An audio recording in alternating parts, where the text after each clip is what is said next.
आंनि नामा सुमन्त नार्जारि। गामि पुराना गामिया बै सारियालि सामफागुरि। आङो दायो बै हादान एरियायावहाय दङ, आयना एरियायावहाय। ओमफ्राय थांनाय 19 तारिख 10 मास 2021 खालि आंनि हिन्जावा रुनिकाटा बाजाराव थांदोंमोन। नाथाय बे बाजाराव थांनायनिफ्रायनो दिनैसिम बियो बबाव दं बेखौ दिनैसिम खौरां गैया। सोरबाफोर जुदि बेखौहाय बहाबाफोर नुयोब्ला अन्नानै आंनो खोन्थाहर। आं बेखौनो रायजो राजाफोरनिसिम आसा आरो मिजिं थियो। दा बर्थमान बेखौहाय बबेयाव थांदों बेखौ दिनैसिम जेबो खौरां गैया। मबाइल दंमोन बेनिया, मबाइला थांनायनिफ्रायनो दिनैसिम सुइस अफ।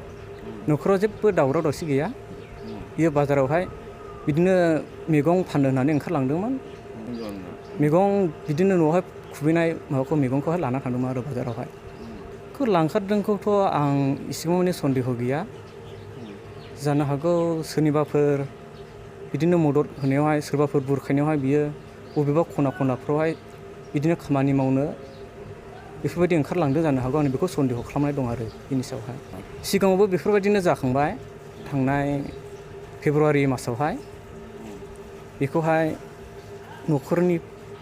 न'खरनिफ्रायनो बेखौ दोनखोमादोंमोन। बिदिनो बेखौहाय दाबसे जायगायावहाय खामानि मावनो होननानै सासे मानसिखौहाय दानाल बायदि हमनानैहाय दोनखोमा होहैदों आरो न'खरनि मानसियानो, बिमाया। दाबो आं बेबायदि सन्देह खालामबावदों आरो न'खरनि मानसिखौहाय।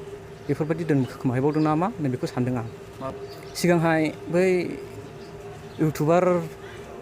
इउटुब देरहासार इस्लारि इउटुबनि चेनेलनि गेजेरजोंहाय मोननो हादोंमोन। जोंनि जुलिया 2017आवहाय जादोंमोन। गथ'फोर दङ ना? गथ' गैया।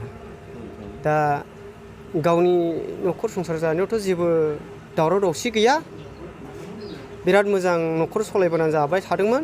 दा जोङो जोंनि नुनायाव दिनै बिनि बिसिखौ जोङो जेबो गाज्रि आखल देखायनाय एबा खालामनायबो नुवाखै। जोंनि बियादैफोरखौ मोजाङै मोजां जाहोदोंमोन, लोंहोदोंमोन। दा बियो मा साननानै बेबायदि गावनि फिसायखौ नागारनानै थांखो बेखौ जों दा दुखु मोनदों। मानो होनब्ला एफा मोजां न'खर जाहोनाय, एसे मोजां फ्रियाव दोननानै बियो माबायदि साननानै बियो दस्राजों थांदों ना मादों जों बेखौ मिथिया। बेनिखायनो दा जोंनि बे बियादैया, आङो बे गामिनि जानानै, मण्डलि एबा समाजनि जानानै बे बियादैनि बे बिहामजोफोरखौ मोजाङै मोजां सोरबाफोर नुयोब्ला जेन मोजाङै मोजां बिनि जिथुनाखि हगारनायफोर माबाफोर दं बेयाव जेन मोजाङै मोजां खबर हरो। जोङो बै मानसिखौ मोनफिनजानो लुबैयो। मानोना जोंनि दा बे थांनानै थानायनि बेलायाव जोंनो हौवा हिन्जाव नङाब्ला मालाबाबो सान्थियाव फैया नालाय। बेनिखायनो जानाय जायि मोजां गाज्रिखौ बुजायनो थाखाय जोङो बे मानसिखौ नांफिनगौ आरो। जाय बिथाङा गोमानानै दं बिनि मा बुंनो सानो? बे जोंनि जाय बिहामजोआ थांनानै दङ बियो मोजाङै मोजां जेन फैयो बे जायगायावहाय, गावनि फिसायखौ जेन मोजाङै लोगो लाफैफिनो बेखौनो हास्थायो आरो जोङो।